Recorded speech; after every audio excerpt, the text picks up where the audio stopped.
Good morning, good afternoon, good evening to all of you in our audience today. We appreciate you attending our webinar on how to automate documents and change their world. This is part of the Litera Microsystems Industry Insights webinar programming. The session will go about 25 minutes, and then we'll hopefully have time for some questions, which you can all type into the questions panel of the GoToWebinar pane. So let's get started with a review of our topics today.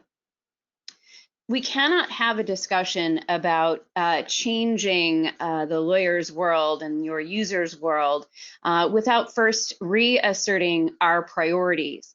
So we're going to talk about that and how they have elevated as well as increased.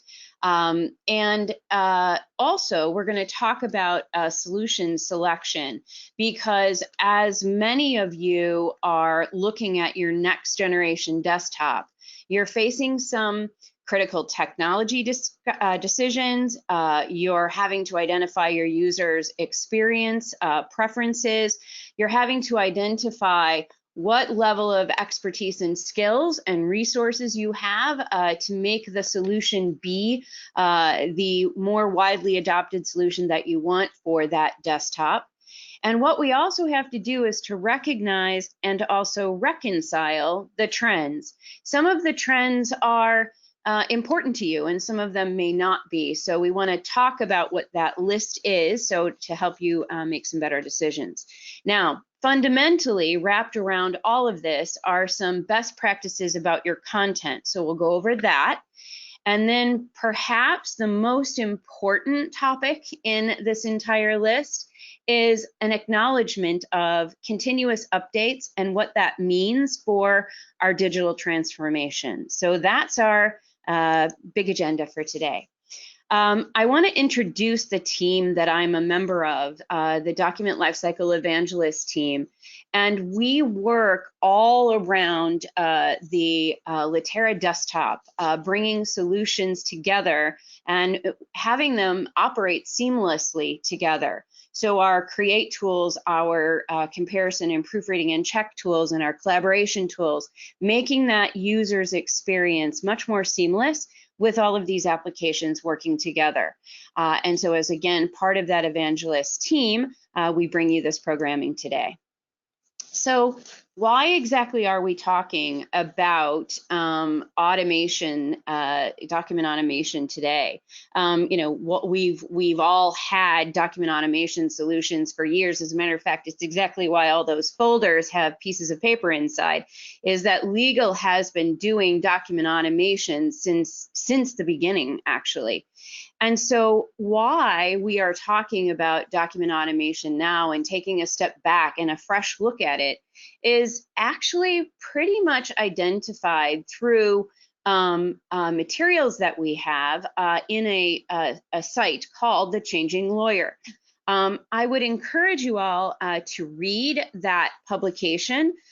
We are adding to the content there, but what we've done is to take a really close look, do some research, whether quantitative or qualitative interviews and research about what the changing business of law and how it is impacting a lawyer's need for technology and tools, most notably for the create space, so document automation. So check that out, and I think it will begin to reveal some of the other the answers and reason for why we're talking about this now.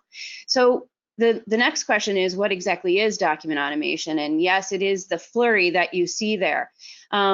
In short, document automation brings data, so variable data such as names, addresses, office locations, everything from, you know, who I am as an end user, what is my role, all the way to bringing in content that may be in a web repository. So something like Salesforce or Microsoft Dynamics or other XML data stores. So what happens is automation will bring that data your actual content. That could be Word content, that could be PowerPoint content, that could be a Visio chart, it could be anything. Bringing that content into a template, or again, a destination. You're going to be building this from a blank page, essentially. Bringing all of that together and wrapping around it a user experience that helps the lawyer or the secretary complete an interview or a questionnaire, or answer enough questions that deliver all the right stuff. Now, one of the things I did want to point out is that word workflow. The workflow aspect of document automation is probably one of the things I see that's emerging and brand new, and in fact is getting a lot of attention and appreciation, and we'll start to talk about that a little bit later in the session. So what exactly are our 3 design priorities? Well, the common theme all the way around is improve, improve, improve. Number 1, we need to improve the user's experience so that what is happening is they're not having to hop from place to place to place. We want to improve how they interact with the application. We want to align it to the office experience they're working in. So for example, if you all are deploying in your next generation desktop Office 365 Pro Plus, you certainly don't want your UI to resemble Word 97. And so we need to improve and align the user's experience with current technology, and recognize at the same time that our user's experience is actually different. In other words, your firms, all of your firms have been introducing new talent over the last several years. And this talent is very familiar with technology. So we want to modernize the user interface so that, and that experience, so that what we're doing is we're catering to a much more technologically savvy user. We also at the same time need to increase adoption, and sometimes that increase of adoption, yes, it has to do with communication, yes, it has to do with engagement, yes, it has to do with evangelizing the capabilities and the benefits for people. But one of the other things it involves is identifying how do we capture adoption? How do we know who's using what and how often? So we need to have some metrics that back that up. And then next, we need to quickly deliver value to our lawyers, which in short means involving them, making our approach to all of this a little more iterative, a little bit more engaged, and certainly going back out and reaching out, finding out what are the business processes that most need improvement and have the highest value. So how do we change their world? Well, it begins within. One of the things we need to do is we need to get out in front of our users. We need to survey them. We need to talk with them. We need to interview them. And we need to also check with them, asking this very simple question: what technology is useful to you in your personal life and or was used at another firm that you came from, and find out what were the tools that they really think would benefit the organization now. And I think this will give you all some great insights and some fresh thinking. So essentially it begins within by creating some kind of a focus group, a task force. Many of you have introduced practice innovation groups. These are really great platforms for which you can glean some of this knowledge. As a matter of fact, we're seeing far more involvement and engagement of this kind coming from the knowledge management team, or again, a practice innovation team. So you need to start from within. Then one of the things you need to do is you need to identify the requirements for a solution. For some document automation processes, is it internal only? It's only something that you need to generate internally?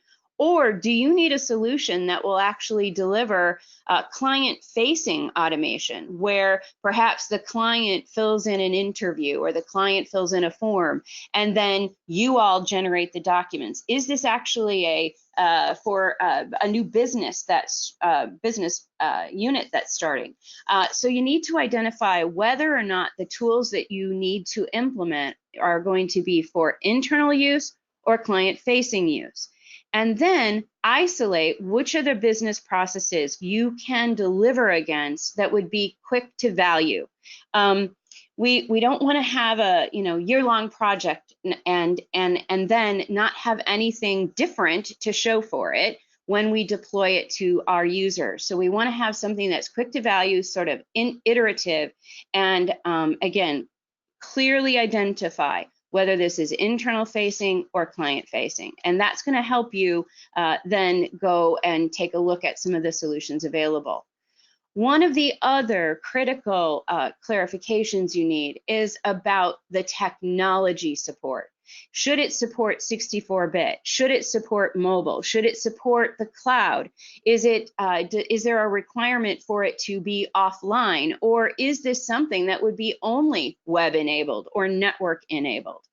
Equally, where's all your data coming from? Have you just recently implemented Salesforce, for example? Have you just recently implemented a new document management system? Where exactly is your data, and will that solution integrate with it? And I think one of the most important considerations we all should have as we pick a solution is, how will updates happen? In other words, with this process of continuous improvement, we absolutely have to have workflow in place that will capture what the users need for us to do, and then allow you all, as the owners of the applications, to publish that out to the firm. In some cases, maybe the owner who publishes is in a practice area. So what's the workflow for getting multiple people involved in the delivery of new document automation and enhancements to automation? Equally, we need to understand how the solution we pick, how updates are issued. So if there's a new version to the application, what's involved in getting that out to everyone's machines? What's involved in updating the database? What's involved in actually taking on new versions of the application? And oh, by the way, how often does that happen? Similarly, how would updates to data be pushed? For example, your personnel information. These are just key and critical tech decisions, because you all need to know not only what sort of skills and resources you have to associate to this, but you also need to know what the cadence of change is. And I think that the cadence of change is accelerating, which is all the more reason why I say this is definitely one of the most critical tech decisions you need to make. And then finally, how will content get updated? For example, court pleadings or templates. How will those updates take place, and how easy is it to make sure that your users' desktops and or devices have access to the most current content? Next, one of the important assessments also to be made here is that of determining your organization's preferences and skills. So I call it a preference profile and a skills profile, because each organization, each of you have a specific, I don't want to call it a bias, but a specific strength. And so what we want to do is to really match the right content delivery solution, automation solution, to the expertise that your organization has, to the types of interaction, and I'll explain this in a minute. Do they have a leaning for dialog boxes versus task panes? And then finally, what's the experience level of your users? Do they prefer something more traditional, or do they really prefer something more modern or web-like? And so these are just some of the evaluations you need to do internally. So I'm going to give you a couple of examples, recent examples. We implemented one of our Create solutions in a very large firm.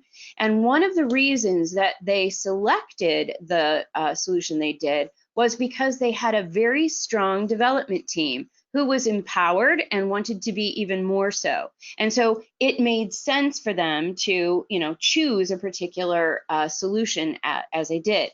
In another case, the organization had such rich skills in native Microsoft Office that they chose to go a different path.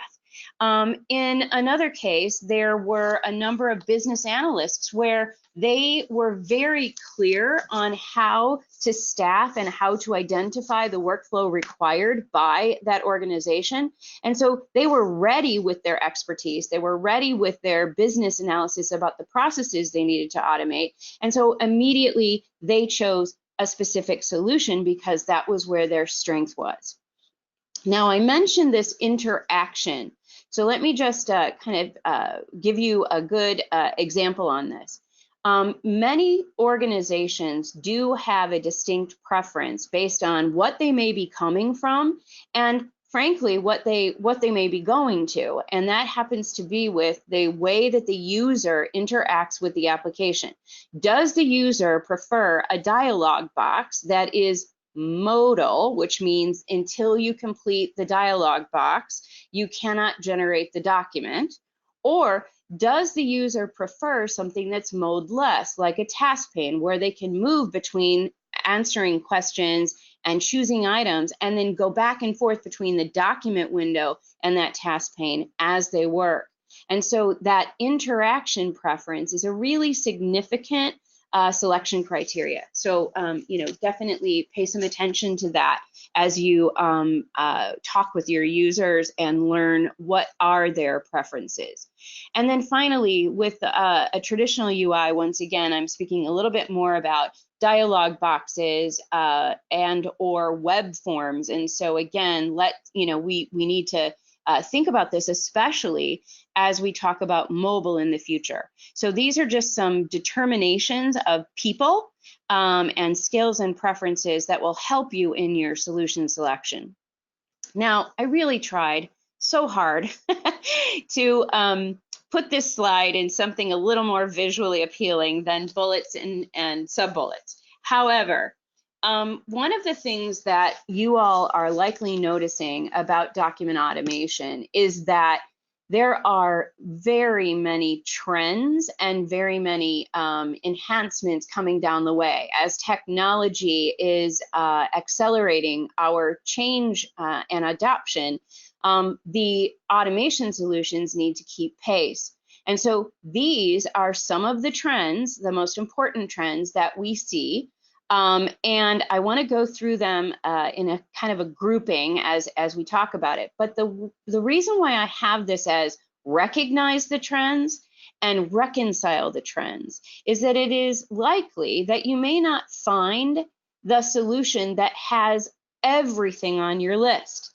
And so what you want to do is you want to recognize what are the trends that are important to you sooner versus later. And what are the trends that, really, honestly, they're just sort of extras and they don't have any meaning for you at all. So one of the trends that we are definitely seeing is that there is increasing lawyer and knowledge management team involvement in document automation. And that's because there are certain business practices that we need to put more efficiencies in. I think another trend relatedly is one that I have kind of down a little ways about business development. So we see such increase in business development or marketing needing automation. And the interesting twist on that is that it isn't involving just native Word content. It's involving PDFs, it's involving PowerPoints, it's involving reusable content sort of stitched together.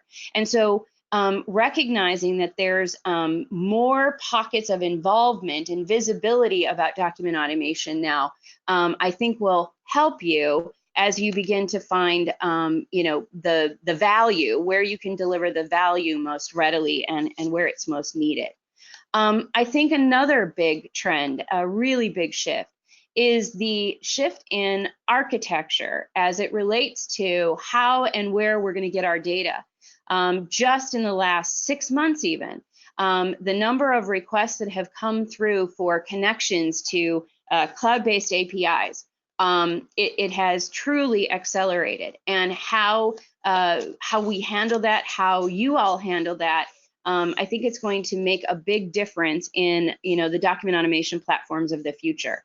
I also believe that mobile and cloud, similarly related here, it's no longer a question of if or not. It's much more a question of when. And so again, I think that trend is one we should all take into consideration as we select our solution and as we drive toward what's coming next. Dynamic data connections, another one, where instead of maybe creating another copy of data, what we're doing is we're doing queries to data, live queries to data. And this is another trend that, again, relates to that shift into connecting with web-based APIs. I also want to mention that empowering the content owner is a really critical addition to document automation. In some ways, it's minimizing automation and empowering the content owner more, so they can save clauses and they can insert them where they need them. Things that are not tied to an interview or to UI at all, but rather the content owner being able to find the content they want and insert it where they want. And having the automation, quote unquote automation, reconcile the formatting as it's inserted. So again, just another trend that we see happening all over. I think also the seamlessness within Office. The number of times that I talk with people as they're telling me of their Microsoft Office plans for the next generation, it's less customization. We're going to do less customization, and yet any automation they add in, they want it to be more seamless, so that it's very hard to tell where the product, the third-party product, automation product begins and where Office ended.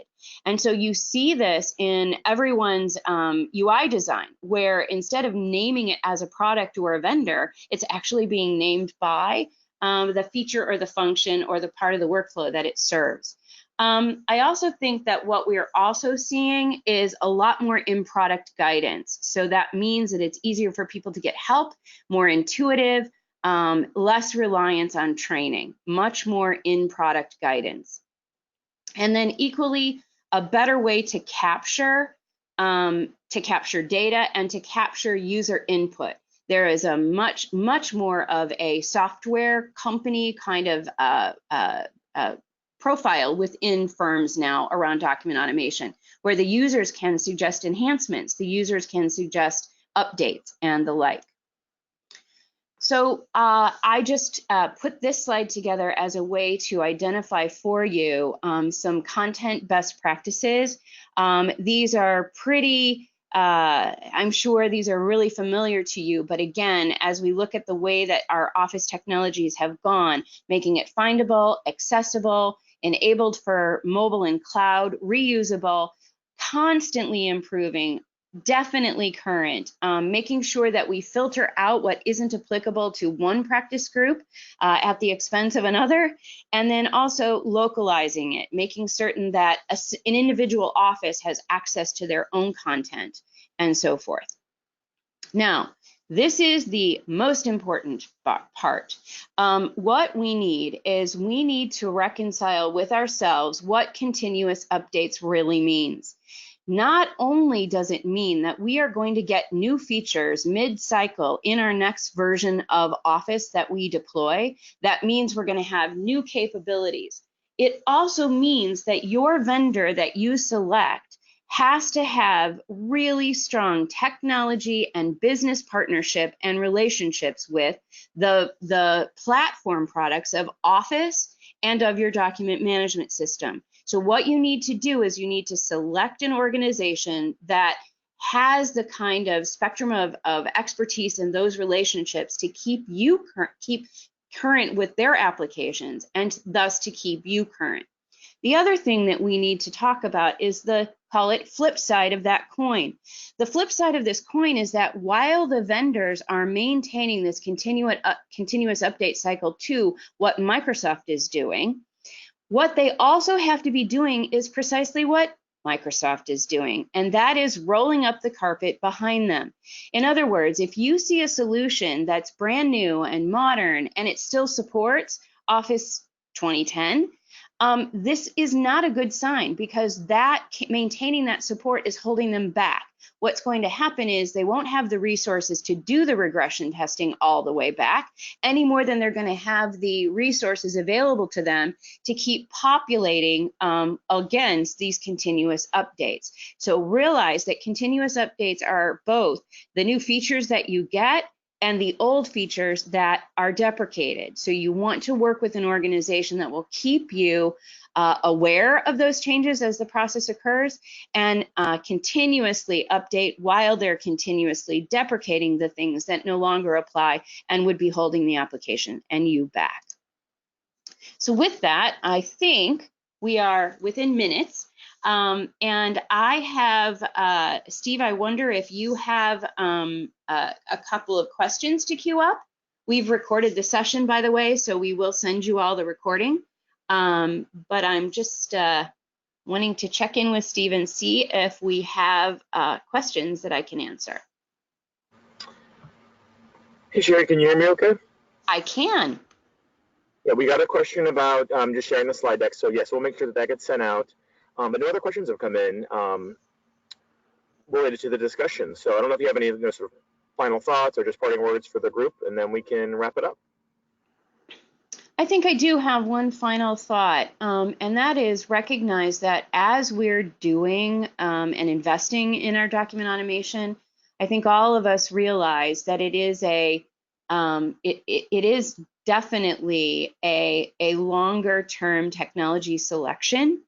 And so I think what we want to do is just, let you all know that we understand that, and that if there's anything that you're struggling with in terms of strategy or approach, our evangelist team is here to assist you with those questions. So please do call upon us, and we thank you. Actually, Sherry? Yes. One question has slid in here, so let's title that one. 1 second. So this one comes from Peggy. The question is, with the different generations of users, how do you get buy-in on the technology the firm has deployed? I think it involves, again, that coming together of multiple perspectives. And I think that all of us, having been involved in innovation projects previously, or technology adoption previously in other projects, that the more diverse you have of the people engaging and contributing, I think the better the solution is, and the better adoption you will have, because there's familiarity from all perspectives. I think that one other realization we should all have is that if you take the technology a quantum leap, probably the demographic of the longer term employee, they may need a little more hand-holding, whereas the millennial aged individual is going to have a little bit easier time of it. And I think that's just a realization we all need to have. But if we have involvement and we have communication before it becomes their reality, that's the way to do it. A diverse set of opinions and more communication before it becomes their reality.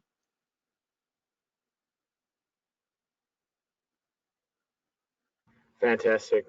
Excellent presentation, Sherry. Thank you so much for sharing all your thoughts with us today. Thank you. Thank you all. Have a great afternoon or evening. Bye.